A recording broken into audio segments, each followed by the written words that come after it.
Hello friends, welcome back. और आज के इस वीडियो में हम फॉर लूप के बारे में थोड़ी और चीज़ें पढ़ेंगे। जैसे ब्रेक एंड कंटिन्यू हम देखेंगे फॉर लूप के बारे में।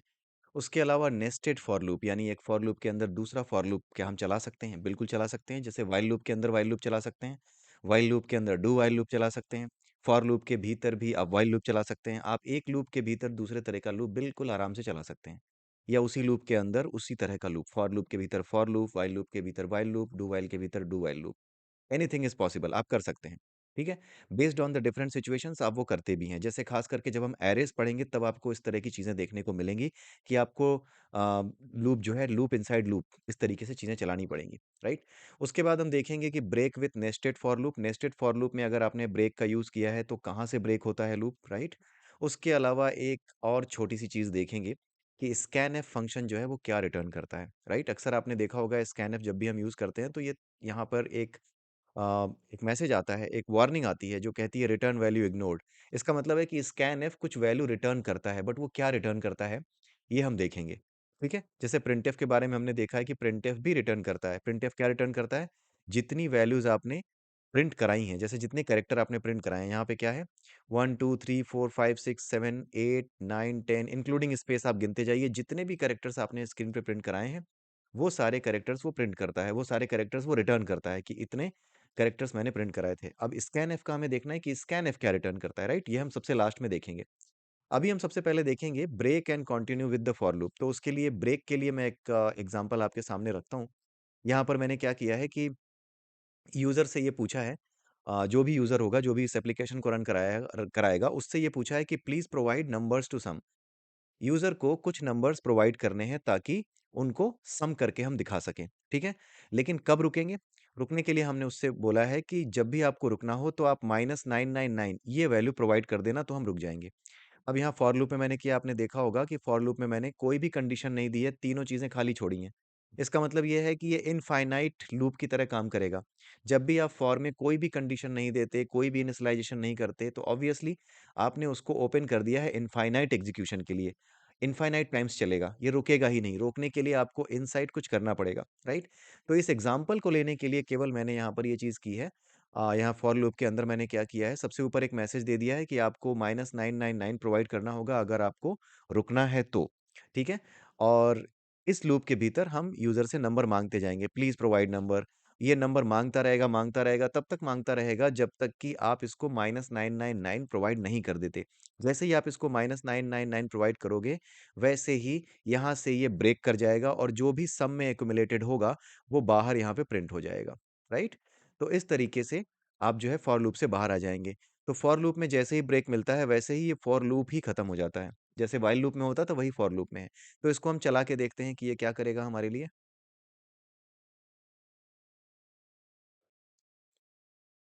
ठीक है। यहाँ पे इसने बोला है कि आप नंबर प्रोवाइड कीजिए, तो इसने बोला है please provide the number. I think इसको थोड़ा सा हम स्लैश एन कर देते हैं यहाँ पे, स्लैश एन यहाँ पे कर दे, सो दैट अगली लाइन पे ये प्रिंट करे। राइट। अब इसको चलाते हैं। F5 से आप चला सकते हैं। यहाँ पे मैसेज आ गया, please provide numbers to sum to stop provide -999। अब यहाँ पे नंबर मैं देता जा रहा हूँ, 19, फिर उसके बाद 20। ठीक है। 39 हो चुका है, 19 एंड 2 21 हो चुका है। उसके बाद 34, ये हो चुका आपका 55, अब तक सम हो चुका, फिर आपका 90 दे दिया, फिर आपका 13 दे दिया। अब मैं इन सब का सम देखना चाहता हूँ और मैं रुकना चाहता हूँ, तो मैं क्या प्रोवाइड करूंगा, -999। जैसे ही ये मैं करूंगा वैसे ही बाकी नंबर्स का सम करके ये मुझे दिखा देगा, और अब यहीं पे लूप ब्रेक हो जाएगा। राइट।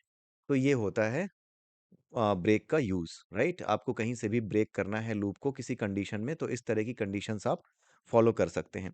राइट। हालांकि अगर आपको इस तरह की कंडीशन यूज करनी हो, तो ये लूप यूज करने के बजाय आप वाइल वन, वाइल ट्रू जो होता है, वन वन मीन्स ट्रू, या कोई भी नॉन नेगेटिव वैल्यू वो ट्रू होती है, आप यहाँ पर आप उसका यूज कर सकते हैं और ये चलता रहेगा। राइट। अच्छा, यहाँ पे अगर मैं जीरो कर दूं तो क्या होगा? मैं सिर्फ जीरो लिख रहा हूँ, व्हाट विल हैपन? आप जरा इसको रोकिए वीडियो को, और उसके बाद आप सोचिए कि आप क्या कर सकते हैं अगर आपका जीरो मैंने दिया हुआ है, तो what you will do. Zero के केस में व्हाट विल हैपन, जैसे ही आपका ये जीरो आएगा, ये कंडीशन क्या हो जाएगी, कंडीशनल स्टेटमेंट में दिया है मैंने इसको, ये फॉल्स हो गई, जीरो मीन्स फॉल्स। राइट। तो इसका मतलब ये लूप चलना चाहिए। ये लूप एक भी बार नहीं चलना चाहिए, प्रोग्राम यहाँ पे द सम जीरो प्रिंट करके निकल जाना चाहिए। देखते हैं क्या होता है। यहाँ पर देखिए आप, please provide numbers to sum to stop provide -999। और उसके बाद इसने द सम दिखा दिया, क्योंकि ये लूप चला ही नहीं, बिकॉज हमने जो कंडीशनल स्टेटमेंट था, जो कंडीशनल स्टेटमेंट का पोर्शन था फॉर लूप में, उसको पहले ही जीरो कर दिया। इस वजह से क्या है कि वो चला ही नहीं, क्योंकि कंडीशन तो चेक करता ही है, और कंडीशन में आपने जीरो दे दिया, जीरो मीन्स फॉल्स। अगर यहाँ पे -1 भी आप दे दोगे ना, तो भी ये लूप इनफाइनाइटली चलेगा, राइट। इस तरह के क्वेश्चन पूछे जा सकते हैं आपसे, राइट। क्योंकि बहुत ही ट्रिकी सी चीज़ है ये, बहुत सिंपल सी चीज़ है, बट स्टिल आप जो है गड़बड़ कर सकते हैं। मैंने यहाँ पे दो नंबर्स को जोड़ा, ये चल रहा है, राइट। तो माइनस हो या प्लस हो, कुछ भी कोई भी वैल्यू हो, अगर आपने अदर देन जीरो प्रोवाइड की है, तो that is considered as true. वो ट्रू की तरह कंसीडर होती है, उसको ट्रू माना जाता है, राइट। इसी वजह से ये लूप इनफाइनाइट टाइम्स यहाँ पे चल रहा है। लेकिन मैं आपको फिर कहूंगा कि अगर आपको इस तरह की कंडीशन आती है कि इनफाइनाइटली चलाना है, तो आप वाइल वन उसको यूज करिए, क्योंकि इसको कोई भी देखेगा तो उसको अच्छा नहीं लगेगा कि क्यों आपने यूज किया है, राइट। ये आपकी जानकारी के लिए है, क्योंकि ये ट्रिक्स हैं ताकि आपकी ये एक तरीके से आपके टिप्स पे रहने के लिए कॉन्सेप्ट्स हैं, जो कि आपके टिप्स पे हमेशा रहने चाहिए। इस वजह से मैं आपको ये करके दिखा रहा हूँ, राइट। इसलिए ये चीजें चल रही हैं। ओके, अब यहाँ पे हम वापस आते हैं, अपने फॉर लूप को थोड़ा सा बिगाड़ते हैं। यहाँ पे सारी चीजें अब दोबारा लिखेंगे, बिगाड़ना क्या है, दोबारा लिखेंगे। Nested for loop, nested for loop का मतलब होता है एक फॉर लूप के भीतर दूसरा फॉर लूप। उसको कैसे यूज करेंगे हम? ठीक है, कुछ सिनेरियो हम सोचते हैं कि एक फॉर लूप के भीतर दूसरा फॉर लूप हम कैसे रन कराएंगे, राइट। मैं चाहता हूं कि मैं 10 बार, राइट, 10 बार प्रिंट करूं किसी एक पर्टिकुलर नंबर को, ठीक है। तो यहाँ पे मैं कुछ इस तरीके से करता हूँ, फॉर, यहाँ पे आई ले लेते हैं, किसी नंबर को प्रिंट करना है मुझे 10 बार। In type for i is equal to 1, i is smaller than equal to 10 and i plus plus,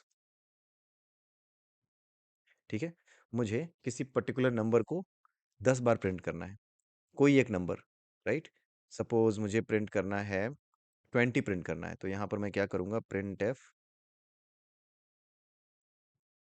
यहाँ पे कर देता हूँ 20। ये मैंने लिख दिया जबरदस्ती, ये 10 बार प्रिंट होंगे, केवल और केवल 20 में 20 बार प्रिंट करूंगा।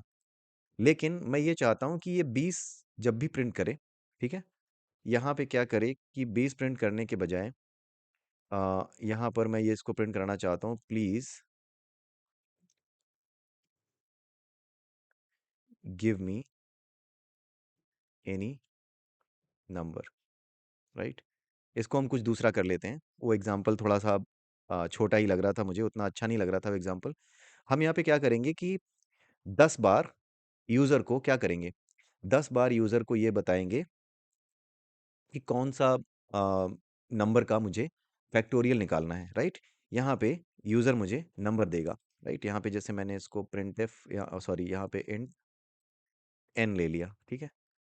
मैं इसको नंबर को यहाँ एक्सेप्ट कराता हूँ, स्कैन एफ स्लैश एन, ठीक है। और यहाँ पे परसेंटाइल डी कर दिया, सॉरी, स्लैश एन यहाँ पे यूज नहीं होगा, परसेंटाइल डी कर दिया, and then address of n कर दिया। तो ये नंबर फाइंड आउट किया जाएगा यहाँ पे कि कौन सा नंबर है जिसका मुझे फैक्टोरियल निकालना है। अब मुझे अगर फैक्टोरियल निकालना है, तो फिर मैं क्या करूँगा, फॉर इसके अंदर एक वैल्यू और ले लेता हूँ, इंट आई बगल में जे कर देता हूँ इसके, ठीक है। और यहाँ पे मैं क्या करूँगा, for j is equal to 1, sorry, 1, j is smaller than equal to num n which is num, right, जो नंबर हमने लिया है, फिर जे प्लस प्लस, ठीक है। ये एग्जाम्पल कुछ मुझे बेटर लग रहा है, ठीक है।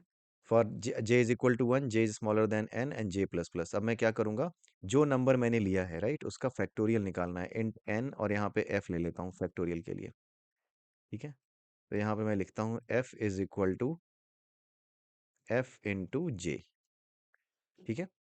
तो यहाँ पे क्या होगा, f is equal to f into j. सबसे पहले सपोज आपने 4 लिया, तो 4 इंटू 1 4 आ गया, फिर उसके बाद 4 इंटू 2, ठीक है, 8 हो गया, फिर 2 इंटू 3, ठीक है, 4 इंटू 2 इंटू 3 क्या हो जाएगा, 8 3 ज़ा 24, फिर लास्ट में आपका जब उसके बराबर होगा, जे के बराबर, तो वहां पर वो जा करके सारी वैल्यूज को मल्टीप्लाई कर चुका होगा और फैक्टोरियल निकाल चुका होगा, ठीक है। तो उसको हम प्रिंट करेंगे, तो f is equal to f into j, और यहाँ पर हम प्रिंट कर देंगे बाहर आकर के print f percentile d and then यहाँ पे आएगा एफ। ठीक है, तो percentile d the factorial is percentile d. ठीक है, और यहाँ पर मैंने एफ दे दिया। यहाँ पर एफ इज इक्वल टू 1 कर दो आप। राइट, एफ 1 नहीं करोगे तो एफ की वैल्यू कुछ भी गार्बेज हो सकती है, फिर गड़बड़ हो जाएगी।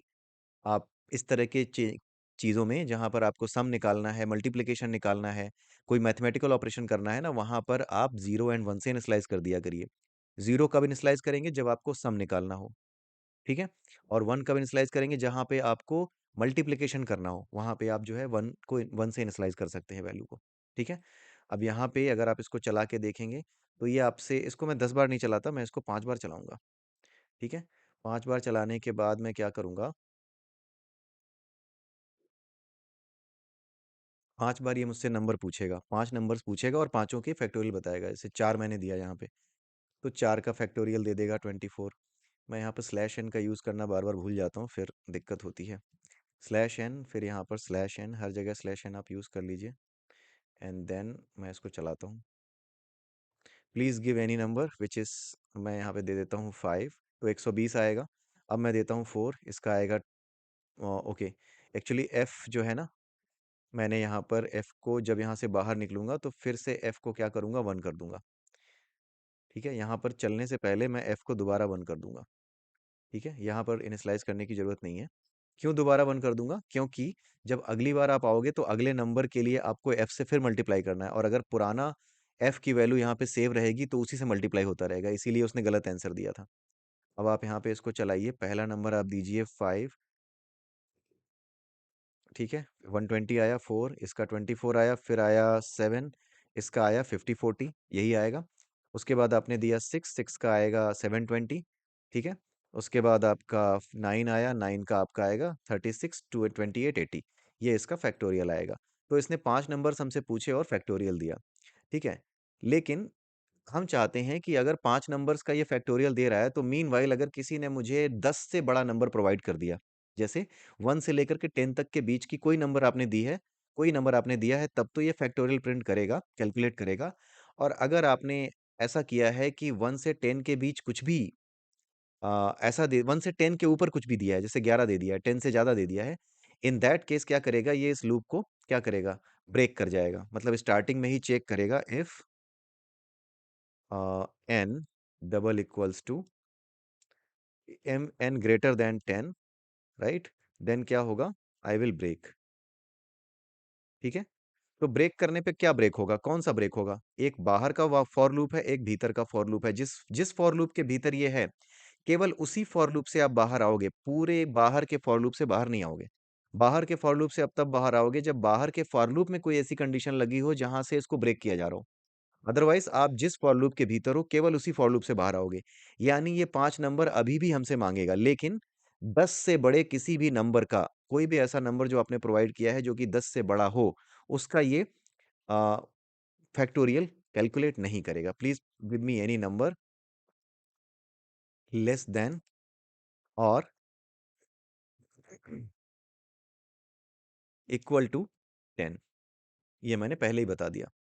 अब मैं इसको चलाऊंगा। अब मैं क्या करूंगा, बीच में यहाँ पर मैं इसको 9 देता हूँ, तो 9 का फैक्टोरियल ये प्रिंट करेगा, 36 20 80। ठीक है, उसके बाद मैंने इसको 9, इसके बाद दोबारा इसको 12 का दिया, तो ये मुझे द फैक्टोरियल इज 1 दिखाएगा। ये गलत दिखा रहा है, राइट। अगर ये यहाँ पे है तो फैक्टोरियल 1, क्योंकि एफ की वैल्यू 1 रह जा रही है ना, इस वजह से ये फैक्टोरियल दिखा रहा है, राइट। यहाँ पर भी मुझे एक कंडीशन लगानी पड़ेगी, if n is greater than 10, if n is less than equal to 10, तभी आप इसको प्रिंट करो, इस मैसेज को, राइट। अदरवाइज आप इस मैसेज को प्रिंट मत करो। यानी हमारी कुछ ऐसी कंडीशन है कि अगर किसी ने, ये लूप 5 बार चलेगा, 5 नंबर्स मांगेगा, और 5 नंबर्स में से अगर आपने कोई भी ऐसा नंबर मांगा है, दिया है, जो कि 10 से बड़ा हो, तो फिर ये क्या करेगा, ये उसको कैलकुलेट नहीं करेगा और अगला नंबर आपसे मांगेगा। ठीक है, यानी स्टिल ये 5 बार आपको मौके देगा फैक्टोरियल कैलकुलेट करने के। और 10 से ऊपर कोई भी वैल्यू आपने दी तो उसका फैक्टोरियल कैलकुलेट नहीं करेगा और 5 ही बार आपको मौके देगा। कुछ इस तरीके का ये प्रोग्राम है। ठीक है? अब यहाँ पर आप आइए। यहाँ पर आप इसको कोई नंबर दीजिए जो कि 10 से छोटा हो, जैसे कि 6 दे दिया तो आपको 720 दिखा देगा। आपने 5 दे दिया तो 120 दिखा देगा। आपने इसको यहाँ पे 10 दे दिया तो ये दिखा देगा फैक्टोरियल। आपने इसको 12 दिया तो ये नहीं दिखाएगा, कुछ नहीं करेगा। Please give me any number less than equal to 10, तो आपको यहाँ पे लेस देन देना पड़ेगा। तो 1 2 3 4 5, इसने 5 बार ही कैलकुलेट किया है। और अगर आप इसको शुरू से ही, सपोज आप शुरू से ही इसको देते चले जाओ, 17 दे दिया, 18 दे दिया, कैलकुलेट ही नहीं करेगा। 19 दे दिया, 13 दे दिया, 15 दे दिया, खत्म। इसने कुछ कैलकुलेट नहीं किया और इसने प्रिंट भी नहीं किया कि क्या फैक्टोरियल है। तो ये हुआ ब्रेक का यूज, यानी कि जिस लूप के अंदर, इनर लूप में जिस लूप के अंदर आपने ब्रेक लगाया है, केवल वही लूप ब्रेक करेगा, बाहर का लूप ब्रेक नहीं करेगा। ठीक है? अब हम इसको किसी और तरीके से लिखते हैं। यहाँ पे ये सारी चीजें हटा देते हैं। राइट? हटाने के बजाय एक काम करता हूं मैं, please provide give me any number less then और इक्वल टू 10। राइट? यहाँ पे मैं ब्रेक करने के बजाय यहाँ पे ब्रेक नहीं करूंगा। अब मैं कंटिन्यू का यूज दिखा रहा हूँ आपको। यहाँ पे कुछ करने के बजाय, ठीक है, मैं क्या करूंगा, इस चीज को लिखने के बजाय मैं इसको लिखूंगा ही नहीं। मैं सीधे सीधे क्या करूंगा, प्रिंटफ को उठा के बाहर कर देता हूँ, यहाँ पे ले आता हूँ एंड देन ये कंडीशन हटा देता हूँ। ठीक है? ये कंडीशन हटा करके मैंने क्या किया, the factorial is percentile D F, यहाँ पर मैं प्रिंट कर रहा हूँ। ऑल ऑफ अ सडन मैं क्या करूंगा, यहाँ पे अगर आ, किसी भी तरह का नंबर जो आपने दिया है जो कि 10 से बड़ा हुआ, if n is greater than 10, then मैं क्या करूंगा, आई विल कंटिन्यू। ठीक है? मैं कंटिन्यू कर जाऊंगा, यानी मैं अगली नेक्स्ट इटरेशन पे फॉर लूप पे चला जाऊंगा, नीचे का स्टेटमेंट एग्जीक्यूट ही नहीं होगा। कंटिन्यू का यही मतलब होता है, नीचे का कोई स्टेटमेंट एग्जीक्यूट ही नहीं होगा। मैं वापस ऊपर चला जाऊंगा और वापस ये पूछूंगा। तो इस केस में भी ये 5 बार ही मुझसे नंबर्स पूछेगा जिनका फैक्टोरियल ये निकालना चाहता है। 5 बार 5 नंबर्स के फैक्टोरियल ये निकालेगा। लेकिन अब कंडीशन ब्रेक के बजाय मैंने कंटिन्यू की यूज की है। तो कंटिन्यू के केस में आपने देखा कि आपको कुछ लाइन ऑफ कोड कम लिखना पड़ा है। राइट? कुछ कोड आपको कम लिखना पड़ा है। यहाँ पर भी इफ कंडीशन लगाई थी ब्रेक के केस में, वो नहीं लिखनी पड़ी। कंटिन्यू आपने कर दिया तो आप यहीं से वापस चले जाओगे, अगला नंबर मांगोगे और नीचे जो है आपको कुछ फालतू का कोड जो आपने पहले लिखा था ब्रेक के केस में, वो नहीं लिखना पड़ेगा। सो आप अपने कोड को चूज कर सकते हैं कि ब्रेक यूज करना है या कंटिन्यू यूज करना है, based on your conditions, based on your situation. ठीक है? इस केस में कंटिन्यू वाज बेटर, क्योंकि मुझे आपको पढ़ाना था ब्रेक भी, इसलिए मैंने उसको यूज किया कि किसी कंडीशन में ब्रेक यूज करना पड़ता है तो वैसे यूज करेंगे। कंटिन्यू इस केस में बेस्ट यूज है। ठीक है? अब आप इसको चलाइए, ये ठीक वैसा ही बिहेव करेगा जैसे पहले ये बिहेव कर रहा था जब मैंने ब्रेक यूज किया था। अगर आपने यहाँ पे 19 दे दिया तो कैलकुलेट नहीं करेगा। अगर आपने 5 दे दिया तो कैलकुलेट करेगा। अगर आपने 4 दे दिया तो कैलकुलेट करेगा। अगर आपने 8 दे दिया तो कैलकुलेट करेगा। अगर आपने 10 दे दिया तो भी कैलकुलेट करेगा। लेकिन जैसे ही आपने 10 से ऊपर कोई भी नंबर दिया, ये कैलकुलेट नहीं करेगा और आपकी वो चांस खत्म हो जाएगी। यानी आपको 5 चांस देता है, 5 चांस में जितने भी नंबर्स की आपको वो कैलकुलेट करनी है फैक्टोरियल, वो कैलकुलेट करके देख सकते हैं आप। ठीक है? Please give me any number less then और इक्वल टू 10, यहाँ पर आपने दिया और आपने उनको कैलकुलेट किया। तो इस तरीके से आपका ये फॉर लूप के अंदर कंटिन्यू और ब्रेक का यूज आपने देख लिया। आई होप कि ये सिंपल सा ही है, जैसे व्हाइल लूप में था वैसा ही आपको फॉर लूप में देखने को मिला होगा। अब हम क्या करेंगे, अब हम देखने जा रहे हैं स्कैनफ स्टेटमेंट क्या रिटर्न करता है, आज का लास्ट टॉपिक। ठीक है? ब्रेक हमने नेस्टेड लूप के साथ देख लिया, कंटिन्यू भी हमने देख लिया। राइट? तो हमारा आखिरी टॉपिक जो आज का बचा है वो यही है। राइट? यहाँ पे इसको उड़ा देते हैं, इसका मतलब नहीं है। स्कैनफ का क्या यूज़ है? ठीक है, प्रिंटफ जैसे आपने प्रिंटफ किया, या फिर सीधे स्कैनफ ही यूज़ कर लो। यहाँ पे इंट के लिखो और यहाँ पे स्कैनफ यूज़ कर लो। स्कैनफ परसेंटाइल डी, और एक वैल्यू हम ऊपर ले लेंगे, एड्रेस ऑफ एन, कोई नंबर लेंगे, यहाँ पे इंट एन ले लेंगे। ठीक है?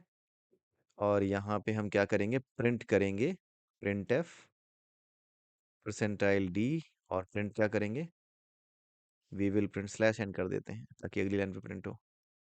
स्लैश एन परसेंटाइल डी, और मैं प्रिंट करूंगा के को, यानी कि स्कैनफ ने क्या रिटर्न किया है। स्कैनफ अगर हम यूज करते हैं तो ये क्या रिटर्न करता है, जैसे printf number of characters printed on the screen, वो रिटर्न करता है। वैसे ही स्कैनफ क्या रिटर्न करता है अगर ये रीड कर लेता है, तो ये हम देखने जा रहे हैं। सो हम प्रिंट करेंगे कि के स्कैनफ कुछ तो रिटर्न करेगा ना। एन की वैल्यू नहीं प्रिंट कर रहे हैं, हम प्रिंट कर रहे हैं के की वैल्यू की स्कैनफ ने रिटर्न क्या किया है। ठीक है, मैं इसको रन कराता हूँ और यहाँ पे एक वैल्यू प्रोवाइड करता हूँ 45, या इस तरह से 4 डिजिट का एक नंबर देते हैं। ठीक है, यहाँ पे इसने 1 रिटर्न किया, राइट। तो इसका मतलब क्या है, 1 अगर रिटर्न किया है तो इसका मतलब क्या है। ठीक है, ये चीज़ आपको खोज के बतानी है। ये स्कैन एफ अगर 1 रिटर्न कर रहा है तो इसका मतलब क्या होता है। अगर मैं यहाँ पे कोई भी नंबर एक्सेप्ट कराऊँ, राइट, सपोज मैं यहाँ पर 7 ही रिटर्न करा 7 करता हूँ तो भी 1 आता है। ठीक है, अगर मैं यहाँ पर -9 रिटर्न करता हूँ तो भी 1 आता है, -9 एक्सेप्ट कराता हूँ तो भी। तो ये 1 का मतलब क्या है, स्कैनफ 1 क्यों रिटर्न कर रहा है हर कंडीशन में। ये आप खोजिए और खोज करके कमेंट सेक्शन में लिख के बताइए, सो दैट आपको याद रहे कि स्कैनफ क्या रिटर्न करता है, राइट। अगर मैं यहाँ पे परसेंटाइल सी करूँ, ठीक है, यहाँ पे इसको कैरेक्टर सी एच कर दूँ और यहाँ पे एड्रेस ऑफ सी एच लिख दूँ। उसके बाद अगर मैं प्रिंट कराना चाहूँ कि ये क्या प्रिंट करता है, यहाँ पे मैं आपको सपोज एच लिख देता हूँ। यहाँ पर फिर इसने 1 रिटर्न किया, राइट। मैं यहाँ पर फ्लोट कर देता हूँ, फ्लोट एफ यहाँ पे ले लेता हूँ और यहाँ पे address of percentile F, address of F लिखता हूँ। ठीक है, और यहाँ पर मैं इसको एक डेसिमल वैल्यू देता हूँ, तब क्या रिटर्न करता है लेटेस्ट सी। यहाँ पे सपोज मैंने 18.7889 दे दिया, यहाँ पर फिर से 1 आता है। तो क्या मतलब है इसका, हर बार 1 ही क्यों रिटर्न कर रहा है, कब 0 या कब कोई और वैल्यू रिटर्न करेगा, ये आप देख करके कमेंट करके मुझे बताइएगा। तो ये वैल्यू रिटर्न होती है स्कैनफ की, लेकिन आपको ये खुद खोजना है कि स्कैनफ क्या रिटर्न करता है और कमेंट करना है, सो दैट आपको भी याद रहे कि हाँ क्या होता है। अच्छा, इसके अलावा एक एक्सरसाइज आप ले लीजिए जिसको अगले वीडियो में हम डिस्कस करेंगे। एंड मैं पहले से ही यहाँ पे लिख देता हूँ सो दैट मुझे भी याद रहे कि अगले वीडियो में डिस्कस करना है इसको। सो वो क्वेश्चन है आपका एक्सरसाइज, उस आपकी ये होगी एक्सरसाइज, ये होगी write a program to find the digits of a number, of a 5 digit number, 5 digit integer. एक 5 डिजिट इंटीजर आप प्रोवाइड करोगे और उस 5 डिजिट इंटीजर के हर एक डिजिट को आप आइडेंटिफाई करोगे कि कौन कौन सी डिजिट उसमें है। जैसे अगर आपने 2033 4 5 6 7 कुछ ऐसा नंबर दिया 3 4 5 6 7, तो आपको इसमें बताना पड़ेगा कि नंबर ऑफ डिजिट्स इसमें कितनी है। इसमें हो गई आपकी 5 है नंबर ऑफ डिजिट्स। ठीक है, और हर डिजिट कौन सी है वो भी आपको बताना पड़ेगा कि 3 है, 4 है, 5 है, 6 है और 7 है। ये डिजिट्स हैं, एक एक डिजिट है। ठीक है, तो ये आपको कैलकुलेट करना है कि कितनी डिजिट्स हैं इस नंबर में, किसी भी नंबर में, कोई भी नंबर प्रोवाइड करे यूजर, यूजर से आप एक्सेप्ट कराइए और कैलकुलेट कीजिए कि उसमें कितनी डिजिट्स हैं। ठीक है, और कौन कौन सी डिजिट्स हैं ये भी प्रिंट कराइए, तो हमारा काम हो जाएगा। Okay, so this will be the exercise. Next video में देखेंगे वाइल लूप का यूज़ करके, फॉर लूप का यूज़ करके, या किसी भी एक लूप का यूज़ करके आप बनाइए इसको। मैं आपको अगले वीडियो में इस एक्सरसाइज का सोल्यूशन बताऊंगा। सो इसी के साथ ये वीडियो यहीं समाप्त होता है, अगले वीडियो में फिर मिलते हैं, तब तक के लिए have a nice day and bye bye.